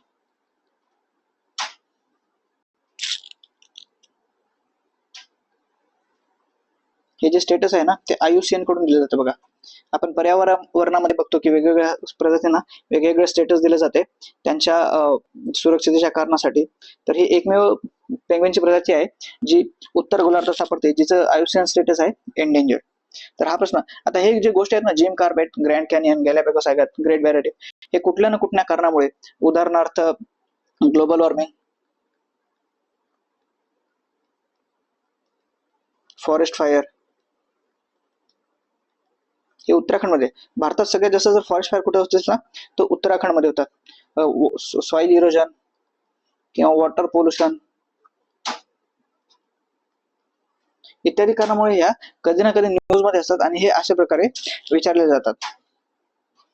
तर हे झालं त्यांचा सोर्स. आता पुढचा प्रश्न हा एकदम स्टॅटिक वाला प्रश्न आहे किंवा आपण करंट अफेअर्स मधून आलेला प्रश्न म्हणू शकतो की हेतूने प्रमुख जलसिंचन योजना खाली कोणत्या राज्यात स्थित आहे, तर याचं उत्तर आहे रायगड मध्ये स्थित आहे. हा सरळ सरळ एक करंट अफेअर्सचा प्रश्न आहे, याच्यात जास्त विश्लेषणासारखं काही नाही, वन लाईनर फॅक्ट आहे.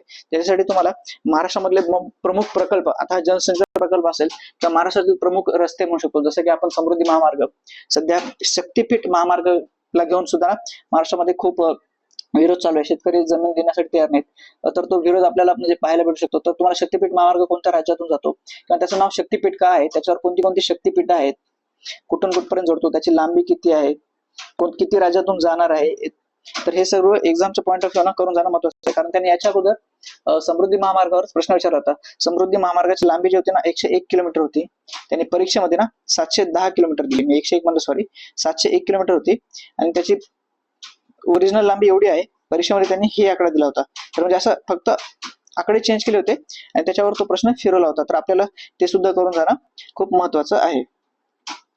पुढचा प्रश्न बघूया आपण. खालीलपैकी कोणता जलजन्य खडकाचा गुणधर्म नाही? तर आपल्याला एवढं माहित पाहिजे, जलजन्य खडक यालाच आपण कोणता खडक म्हणतो? स्तरित खडक. स्तरित खडक. कारण काय आहे याला स्तरित खडक म्हणण्याचं? कारण जे दुसरे खडक असतात, अग्निज खडक, अग्निज खडक आणि रूपांतरित खडक, या खडकांची ना पाण्यामुळे जी झीज होते किंवा त्यांचे जे छोटे छोटे तुकडे होतात ते वाहून पाण्यासोबत वाहून जातात आणि त्यांचे एकावर एक असे थर तयार होतात. तर यांना हे असे थर तयार होतात म्हणून याला स्तरित खडक म्हणतात. आणि हे पाण्याच्या खाली असे पाण्याच्या खाली तयार होतात म्हणून याला जलजन्य, म्हणजे हे जलामुळे जन्म झाले यांचा, जलजन्य म्हणजे पाण्यामुळे तयार झालेले खडक आहेत. तर त्यांना स्तरित खडक किंवा सेडिमेंटरी रॉक सुद्धा म्हणतात. इंग्लिश मध्ये त्याला म्हणतात सेडिमेंटरी रॉक. तर आपण बघितले प्रोसेस वगैरे कशा प्रकारे होतात त्या खडकांचं रूपांतर. आता या जलजन्य खडकांचे ना आपण काही वैशिष्ट्य बघूया. हे खडक कसे असतात ना, एकदम थोडे सॉफ्ट, एकदम सॉफ्ट नाही पण थोडे सॉफ्ट असतात. सोबतच इझी डिपो यांचं इझी इरोजन होऊ शकते, म्हणजे हे याची झीज सहजरित्या होऊ शकते. आपण बघितले तसे एकावर एक स्तर तयार होतात, त्यांचे स्तर तयार होतात. सोबतच वेगवेगळ्या ठिकाणून हे वाहून आले ना, याच्यामध्ये झाडांचे तसेच प्राण्यांचे अवशेष,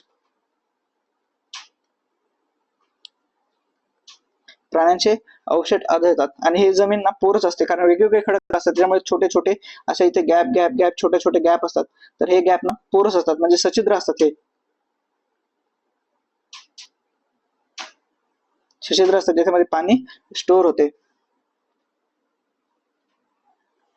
आणि यांचा आकार पण ना तुलनेने, जसं अग्निज खडक आणि रूपांतरित खडक यांच्या तुलनेने थोडे लहान असतात. आकार जो आहे तो तुलनेने लहान असतो.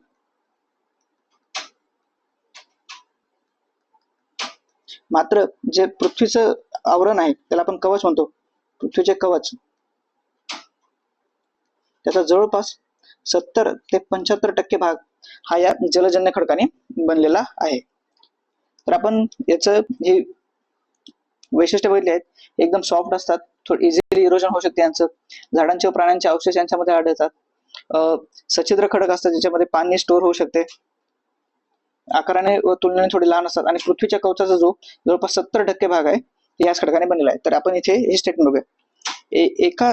एकाच खडकात थराचे अनेक कण संघटित झालेले असतात. आपण पहिलेच बघितलं, याचं दुसरं नाम सगळ्यात पहिले सांगितलं त्याला स्तरित खडक म्हणतात, कारण असे वेगवेगळे स्तर एकावर एक थर लागलेले असतात, त्याच्यातून हा खडक निर्माण झालेला असतो. तर हे उत्तर बरोबर आहे याचं. आणि क्वेश्चन बघा, नाही विचारलंय. दुसरा प्रश्न आहे ज्याच्यामध्ये कुठला गुणधर्म नाही. पहिला विचारलं होतं त्या वस्तीचं कुठले गुणधर्म नाही, आणि इथे विचारलंय जलजन्य खडकाचा गुणधर्म नाही. दुसरा, आकाराने आवाढव्य असून कठीण असतात. मी काय म्हणले, सॉफ्ट असतात, म्हणजे थोडे मृदू असतात आणि तुलनेने आकाराने लहान असतात. हे जे आहेत ना अग्निज खडक आणि रूपांतरित खडक, याच्या तुलनेने हे सॉफ्ट असतात, मृदू असतात आणि सोबतच आकाराने हे सुद्धा लहान असतात. तर हे कठीण आणि आकाराने आवाढव्य हे दोन्ही शब्द चुकीचे आहेत. तसंच या खडकात प्रामुख्याने जीवावशेष आढळतात, बरोबर आहे. आपण बघितले प्राण्यांचे आणि झाडांचे जीवावशेष या खडकामध्ये आढळतात. सोबतच हा मृदू असतात. हे बघा, क्वेश्चन नंबर 2 आणि क्वेश्चन नंबर 4 हे एकमेकांना ऑपोजिट आहे, म्हणजे हे इथे ट्रॅप आहे. उत्तर ह्या दोन स्टेटमेंट पैकी कुठलं तरी एक असणार आहे आणि त्यांची झीज लवकर होते, बरोबर. मृदू असल्यामुळे झीज लवकर होते, हे आपण. आणि इथे जे गुणधर्म भेटले त्याच्यामध्ये भेटले, जेव्हा तुम्ही खडक चक्र गुगल मध्ये ना, खडक चक्र आणि खडक हा जो टॉपिक वापरता ना, त्याच्यामध्ये त्यांनी अग्निज खडक, रूपांतरित खडक आणि स्तरित खडक यांचे एक डिटेल मध्ये विश्लेषण दिलेलं आहे. ते आपल्याला करून जाणं पुढच्या परीक्षेसाठी महत्वाचं आहे. तर हे अशा प्रकारे हा प्रश्न झालेला आहे. पुढचा प्रश्न आहे बघा, जनगणना आणि त्याचा मृत्यूदर. हा प्रश्न सुद्धा ना, जरी तुम्हाला तुमच्याकडे डाटा किंवा माहिती नसेल तर हा प्रश्न लॉजिकवर सॉल्व्ह होऊ शकतो. ते लॉजिक कसं आहे ते आपण एका ग्राफच्या माध्यमातून समजून घेणार आहोत. मी इथे ग्राफ काढतो.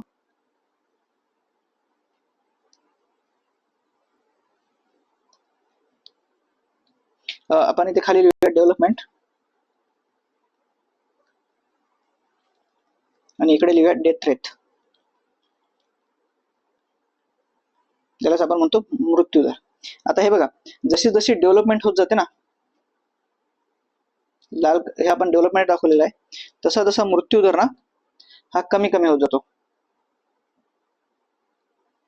हा कमी होत जातो, मृत्यूदर कमी होत जातो. कोणते कोणते कारण आहेत मृत्यूदर कमी होत जातो डेव्हलपमेंटमुळे? एक, जे आरोग्यविषयक सोयी सुविधा आहेत त्या सुधारणा होतात. दुसरं, टेक्नॉलॉजिकल ऍडव्हान्सेस येते, नवीन नवीन उपकरणं येतात, लोकांमध्ये अवेअरनेस होते, म्हणजे लोकांमध्ये जागृती होते आरोग्याला विषयक घेऊन. तर अशा प्रकारचे जे विविध डेव्हलपमेंट्स होत जातात जेणेकरून मृत्यूदर कमी कमी होत जातो. तर आपण याचं लॉजिक लिहूया. म्हणजे एकदम पहिले जसं की समजा इथे 1980 ला मृत्यूदर जास्त असेल, 1990 ला थोडा कमी झाला असेल, 2000 मध्ये अजून कमी झाला असेल, 2010 मध्ये अजून कमी, आणि 2020 मध्ये अजून कमी. म्हणजे मृत्यूदर असा कमी कमी होत जातो. जशी जशी डेव्हलपमेंट होत जाते तसा मृत्यूदर कमी कमी होत जातो. म्हणजे इथे 100 होता समजा, इथे 50 झाला, इथे 30 झाला, इथे 20 वर आला, इथे 10 वर आला. एक आयडियली असं समजून घ्या, हे काय आकडे एकदम प्रॉपर नाहीयेत. मी उदाहरण देऊन सांगतोय की जशी जशी डेव्हलपमेंट होत जाते, आपली लाल कलरची जी डेव्हलपमेंट आहे, तसं तसा मृत्यूदर कमी होत जातो. तर मग जेवढं जुने इसवी असेल तेवढे जास्त मृत्यूदर असतील. जसे जसे डेव्हलपमेंट होत गेली तसं तसं मृत्यूदर कमी होतात. का? कारण आरोग्यविषयक सुधारणा होतात, लोकांमध्ये जनजागृती होते, नवीन नवीन मेडिसिन्स येतात, नवीन नवीन रिसर्च अँड डेव्हलपमेंट होते. जसे की कोरोनासाठी नवीन लस येते, तर आपण मग सरकारचे विविध ऑपरेशन असतात, जसं की मिशन इंद्रधनुष्य आहेत लसीकरणासाठी, तसंच जननी सुरक्षा योजना आहे जे माता मृत्यूदर कमी करण्यासाठी आहे. तर जशी जशी डेव्हलपमेंट होत ना तसा तसा मृत्यूदर कमी होत जाते. तर 1981 सगळ्यात पहिला होतं, तर तेव्हा सगळ्यात जास्त असतील मृत्यूदर, तर 15 असतील. 1991 ला 11 असावे, 2001 ला 8 आणि 2011 ला 7. तर ह्या सिक्वेन्सनं उत्तर सुद्धा हेच आहे बघा. याचं उत्तर आहे 1. 1चं 1, 2चं 2, 3चं 3, 3चं 4. म्हणजे एक सिंपल लॉजिक होतं की जशी जशी डेव्हलपमेंट होत जाईल तसं तसा माझा मृत्यूदर हा घटत जाईल. हे एक सिंपल लॉजिक लावून मी हा प्रश्न सॉल्व्ह करू शकलो असतो. जरी मला ह्या मागच्या 4 सेन्सरचा डाटा माहित जर नसला असता ना, तर एक माझं बेसिक नॉलेज लावून मी हा प्रश्न सॉल्व्ह करू शकलो असतो. तर आपल्याला हे असंच, कारण सगळ्या गोष्टी एक्झाम मध्ये माहित नसतात, पण आपल्याला ना लॉजिक लावायचं, आपले डोळे थोडे उघडे ठेवायचे पेपरमध्ये. असा प्रश्न बघून एकदम घाबरून किंवा पॅनिक होऊन जायचं नाही. एक सिंपल लॉजिक लावायचं की काय झालं असं, डेव्हलपमेंटच्या कोर्समध्ये हळूहळू मृत्यूदर म्हणा किंवा दुसऱ्या कोणत्या गोष्टी आहेत ना त्या सुधारत जातात.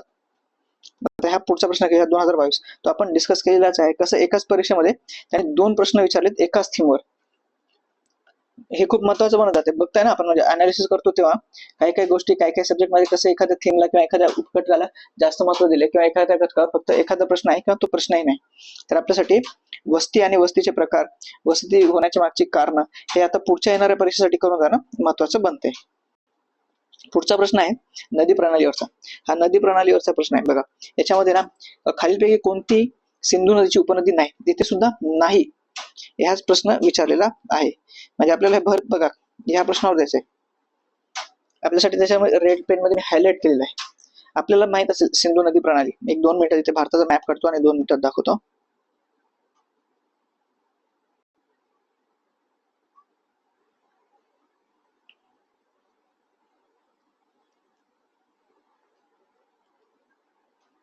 हा भारत आहे असं समजा. आपण सिंधू नदी प्रणाली दाखवतो तुम्हाला. सिंधू नदी इथून तिबेट मधून उगम पावते, ती अशी अशी लडाख मध्ये जाते आणि मग ती अशी पाकिस्तानमध्ये प्रवेश करते, बरोबर. तर तिला भारतातून 5 नद्या भेटतात. 5 नद्या भेटतात. या प्रदेशाला आपण म्हणतो पंजाब. पंजाब म्हणजे 5 नद्यांचा प्रदेश, बरोबर. आता कुठल्या कुठल्या नद्या आहेत त्या आपण बघूया. सगळ्यात पहिली आहे झेलम, त्याच्या खाली आहे चिनाब, ही रावी नदी, ही बियास भारतातच निघते आणि भारतात भेटते. सतलज सुद्धा अशी बाहेरून येते आणि ती पुढे जाते आणि भेटते आणि मग ती पुढे जाऊन याला भेटते. ही आहे झेलम, ही आहे चिनाब, ही आहे रावी, ही आहे बियास आणि ही आहे सतलज. तर या 5 नद्या, या 5 नद्यांच्या प्रदेशाला मिळून म्हणतात पंजाब, म्हणजे 5 नद्यांचा प्रदेश, बरोबर. 5 नद्यांचा प्रदेश. आणि ही आहे आपली सिंधू नदी. तर आता इथे 5 नद्या दिल्या, त्याच्यापैकी 3 नावं इथे वर दिले आहेत. एक आहे चिनाब, बियास आणि रावी. तर उत्तर काय असेल याचं? याचं उत्तर आहे सोन नदी. सॉरी, माझं उत्तर आहे सोन नदी. मग ही सोन कोणाची उपनदी? सोन जी नदी आहे ना, ही यमुनेची उपनदी आहे. तर आपण बघितलं बियास नदी बघितली, कुठून उगम पावतो कुठून नाही, हे नद्या इथपर्यंतच आहेत. ऍक्च्युली मी नावासाठी तिकडे गेले, तुम्ही असाल की ह्या नद्या भारताच्या बाहेर नाही. भारताच्या बाहेर फक्त 2 नद्या येतात, एक सिंधू नदी स्वतः आणि दुसरी सतलज नदी. ज्यांना बॉक्स केलाय त्या भारताच्या बाहेरून येतात. बाकी तिन्ही नद्या, बाकी उरलेल्या 4 नद्या झेलम, चिनाब, रावी आणि सतलज, बियास या भारतातच उगम पावतात. तर आपण इथे 2 मिनिटात सिंधू नदी बघेल. आता हे बघा, ऑपरेशन सिंदूर केलंय आपण आता.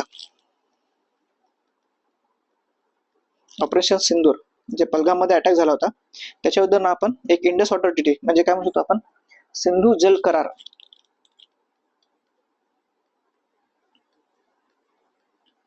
जो 1960 ला केला होता, तो तात्पुरता स्थगित केलाय. ज्याच्या अंतर्गत 3 नद्यांचं पाणी, ज्या पश्चिमेकडच्या 3 नद्या आहेत, कुठल्या, CJI. आता CJI कोण आहेत, ते ही आहे, सी म्हणजे चिनाब, जे म्हणजे झेलम आणि आय म्हणजे इंडस म्हणजेच सिंधू. या 3 नद्याच्या पाणी वापरण्याचा ना पाकिस्तानला आणि भारताला वाटा आहे. पाकिस्तानला 80% पाणी वापरायचं मुभा आहे आणि इंडियाला 20%. पण आपण काय केलं होतं माहिती आहे का, या 3 नद्यांचं पाणी अडवलं होतं आणि भारताला BSR म्हणजे बियास, सतलज आणि रावी या 3 नद्याचं 100% पाणी वापरण्याचा हक होता. पण आपण हे जे 20% हा अधिकार होता ना, याला आपण वाढवलं आणि आपण 100% पाणी जे पाकिस्तानला पाणी जाणार होतं ना, ते रोखलं होतं. जसे सिंधू जल करार 1960 ला झाला होता, त्याच्या अंतर्गत आपण ज्या ह्या पश्चिमेकडील 3 नद्या आहेत, चिनाब, झेलम आणि सिंधू, यांचं पाणी अडवलं होतं. तर हे म्हणजे आता तुम्हाला सिंधू जल प्रणाली UPSCच्या पूर्व परीक्षा 2025 ला म्हणजे 28 सप्टेंबरला होणार आहे ना, त्याच्यासाठी करून जाणं महत्वाचं आहे. सोबतच तुम्हाला इकडे अरुणाचल प्रदेशमध्ये ब्रह्मपुत्रा नदी प्रणाली हे सुद्धा करून जाणं गरजेचं आहे. कारण चायना ना जगातला सगळ्यात मोठं डॅम ब्रह्मपुत्रेवर बांधत आहे तिबेट रिजन मध्ये.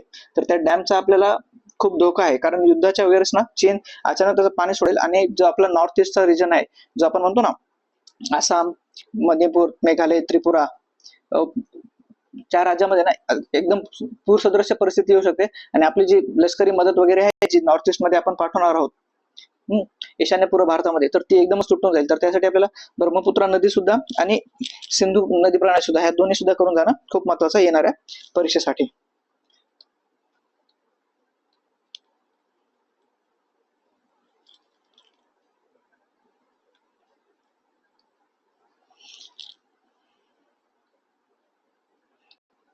आता पुढचा प्रश्न बघूया आपण, खालीलपैकी कोणत्या प्रकारच्या जलप्रणाली, हा बघा दुसरा प्रश्न आहे, लगेच जलप्रणालीवर म्हणजे एका खाली 1-2 प्रश्न त्यांनी जलप्रणालीवर विचारले.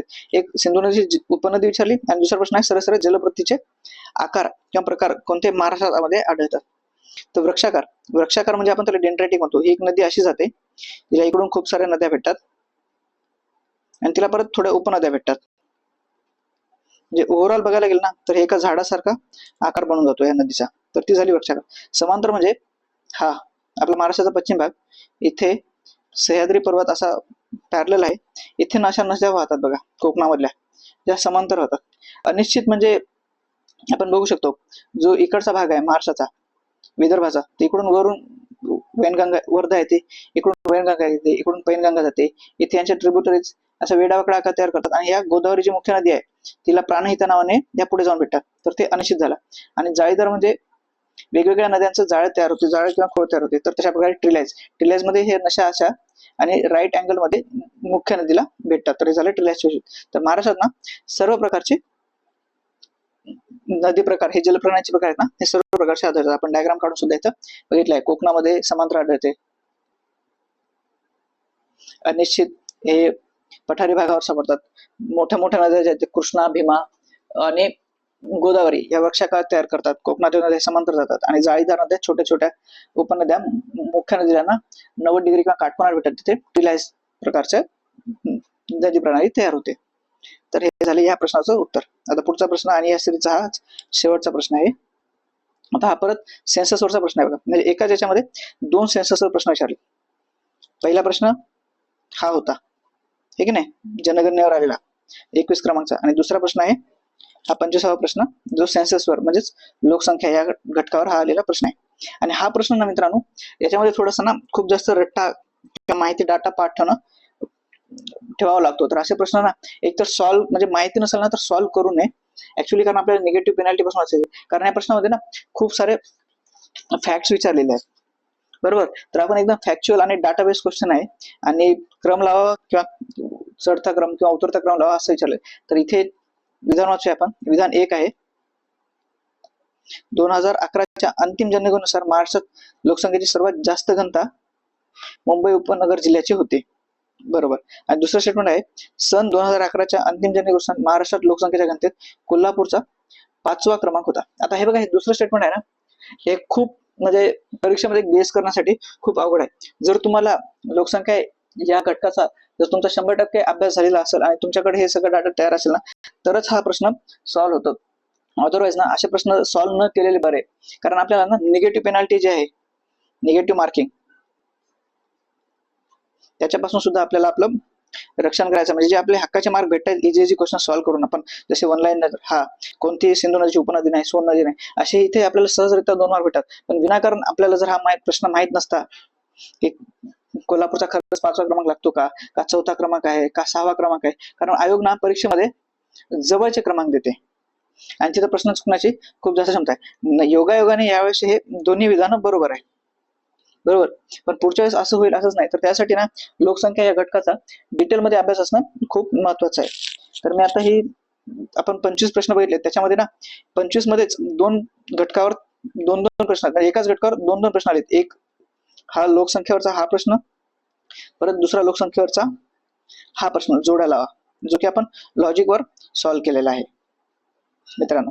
सोबतच विखुरलेली वस्ती म्हणजे वस्ती व वसाहतीचे प्रकार याच्यावर हा प्रश्न, आणि सोबत वर हा प्रश्न, म्हणजे एकाच गटावर 2-2 प्रश्न विचारलेले आहेत त्याने. तर हे आपल्यासाठी फार महत्वाचं म्हणून जाते की आपण योग्य अनालिसिस करून कुठले घटक परीक्षेसाठी महत्वाचे आहेत आणि कुठल्या घटकावर त्यांनी जास्त भर दिला हे करून त्यांचं प्रिपरेशन एकदम स्ट्रॉंग करणे, की जेणेकरून आपला परीक्षेत प्रश्न चुकला नाही पाहिजे, आपण लवकर पेपर सॉल्व्ह केला पाहिजे, जेणेकरून आपला पेपर पण परीक्षेमध्ये कव्हर झाला पाहिजे, एक सिक्युअर अटेम्प्ट झाला पाहिजे. कारण कट ऑफ थोडा हाय चाललाय, तर आपण त्या लेवललाच आपलं प्रिपरेशन सुद्धा असलं पाहिजे. तर पुढचे प्रश्न आपण पुढच्या सिरीज मध्ये करूया. आता हा सेट ए होता 2024चा, त्याच्या 25व्या प्रश्नावर आपण थांबूया येथे. आणि तुम्हाला जर हे चॅनल आवडलं असेल तर नक्कीच माझ्या चॅनलला मित्रांनो लाईक करा, सबस्क्राईब करा आणि आपल्या मित्रांसोबत शेअर करा. आणि तुमचे जे काही प्रश्न असतील ना तर ते तुम्ही मला कमेंट बॉक्समध्ये नक्कीच विचारा. आणि पुढच्या सिरीजसाठी कमेंटमध्ये नेक्स्ट सिरीज किंवा नेक्स्ट सेशन म्हणून कमेंट करा. धन्यवाद मित्रांनो.